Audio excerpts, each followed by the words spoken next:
Mga kaibigan, bumaba po yung ranking ni Congressman Kernel Busita sa senatorial survey. Nung dati is nag-range siya sa mga 19 to 20, ngayon siya sa 21, pababa na po siya. So mga kaibigan, pag tinignan niyo yung survey, ito is pangalawang survey para sa senatorial. Ano ba yung kailangan ni Kernel Busita o ni Congressman Kernel Busita para tumaas yung kanyang ranking?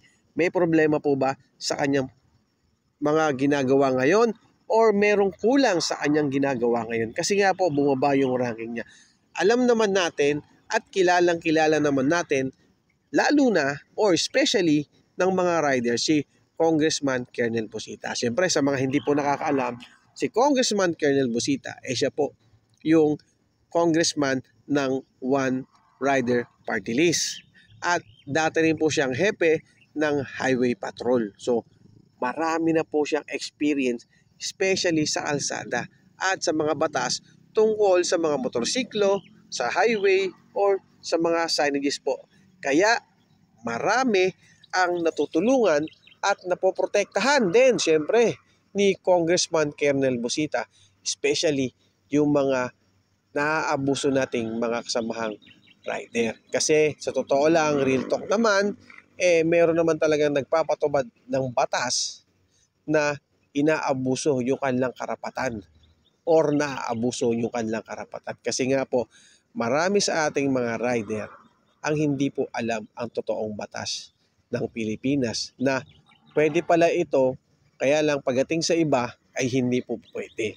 Yun mga kaibigan, ang isa sa mga problema nating mga rider na nagkakaroon tayo, totoo naman, ng kakulangan sa batas. Kasi nga po, tayo ay gumamit lang ng motor o gagamit lang talaga ng motor kasi gusto lang natin magmaneho. Pero napakalawak po talaga ng batas ng Pilipinas, especially sa mga kakalsadahan natin. Kaya kayong mga riders, tayong mga kasamahan natin, ano sa tingin ninyo ang magandang gawin natin o ang magandang gawin ni Congressman Kernel Busita para pumasok siya sa survey at manalo bilang isang senador dito sa ating bansa?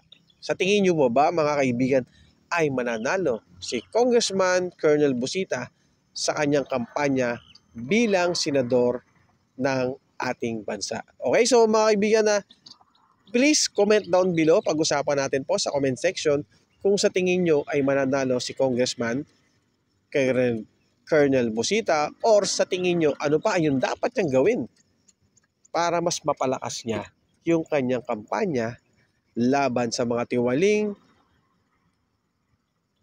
nagpapatubad ng batas. Hindi naman po lahat mayroong ilan na tiwaling nagpapatubad ng batas at kakaawa po yung mga naabuso ng mga motorista na hindi alam ang batas at hindi alam kung paano nila ipagtanggol ang kanilang sarili.